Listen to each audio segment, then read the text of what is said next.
How's it gonna be? Rob here, back with another video. And you know what? We are gonna be doing another reaction of Angry Joe. This time, however, focusing on one of their rapid fire reviews. And one of the recent ones is for a game called Routine, which I think I've heard about this game before, and some people have claimed it's like Alien Isolation, but with robots. So, anyway, let's go ahead and look at this. Here we go.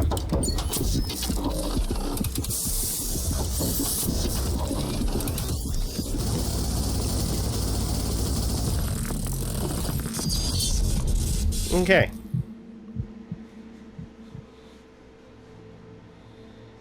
Hey everyone, and welcome to another rapid fire review, this time for Lunar Software's sci-fi survival horror game, Routine. Now, Routine was originally announced all the way back in 2012. Really? During development, it ran into a variety of troubles, and was eventually shelved. And there really wasn't much news about the project until it finally resumed production in 2020 after they found a new publisher. Okay. Once they did, the team was able to do a complete overhaul in the game's narrative, gameplay, and art design. In Routine, you play as a software engineer, and you've been stuck in quarantine for a week in isolation on a lunar base. Once your quarantine has ended, the once bustling station appears to be abandoned and in a state of total disrepair, and it's your job to figure out what's happened. Of course, the deeper you go and the more you attempt to figure out, the more questions you'll have about things. But the story resolves in an interesting enough and satisfying manner. There is a lot of digging you'll have to do in order to get the full picture of what transpired in the base, but don't worry, the real juicy bits are shown off in cutscenes, so you won't miss out. As far as gameplay goes, Routine is a bit old school. It's a game that focuses atmosphere over action. It's sneaking through long corridors with no waypoints or hints. It's listening for audio cues, searching for items that do not glow when you're near and may not be easy to find. It's about solving puzzles, and most importantly, it's about avoiding danger rather than seeking it out. Yeah. You'll spend a considerable amount of time reading emails and user notes on computer terminals while you listen for danger. You'll find sticky notes or meeting printouts for clues. And while there is a PDA system to access some of your learned information, it's only available to you at certain points. So you may have to have a pad of paper and a pen nearby. There's also a good bit of backtracking. And you'll search and research areas and probably spam click on absolutely everything to see what the hell you could have possibly missed that opens that door. On the horror side, while there are a few really solid jump scares, most of the horror in this game comes from wandering dark passages. Ooh, like really that'd be cool. Dark passages. Like how dark?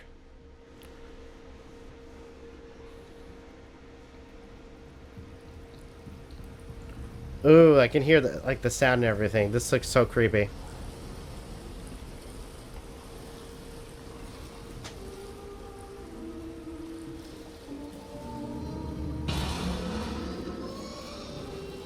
What the frick?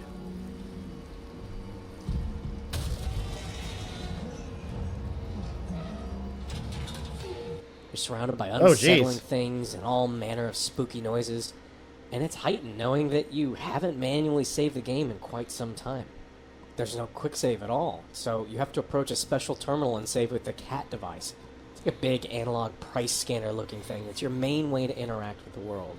Okay. It connects to the save terminals, acts as your PDA to store important codes or details you've uncovered, and also has a deep scan feature that allows you to find fingerprints or symbols, or even enemies that can't be seen with the naked eye. It's a really neat tool that had a lot of potential, and being forced to slowly crawl or walk through the dark station, constantly staring at a small screen in order to avoid invisible and unkillable enemies, would have been fantastic. This does look really impressive. That's what it impressive. actually been in the game.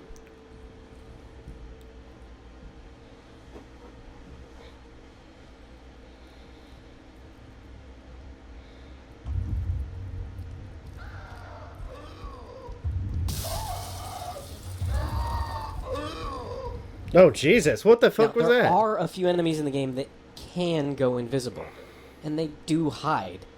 You know, like one time in my entire playthrough. But if I hadn't been seeking out this mechanic, I doubt I would have experienced it. It also didn't help that these enemies stomp around and make so much goddamn noise that you just know where they are.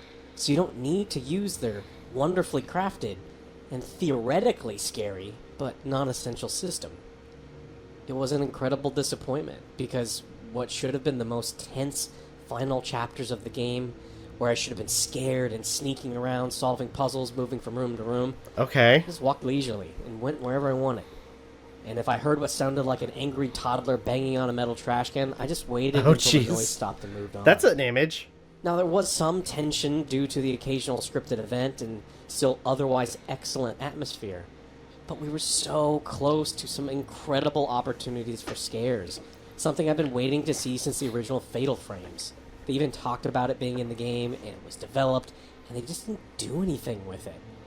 Now, I hear it's possible I got some bad RNG, but based on complaints I've seen from a lot of other people, it just feels like the devs just took their foot off the gas here. Along with the atmosphere, the sound design for the game was excellent. Outside of the garbage can bad guys, that is.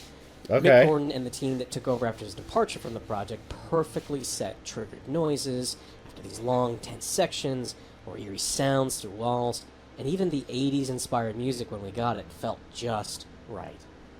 Another potential knock against the game would be the game's length.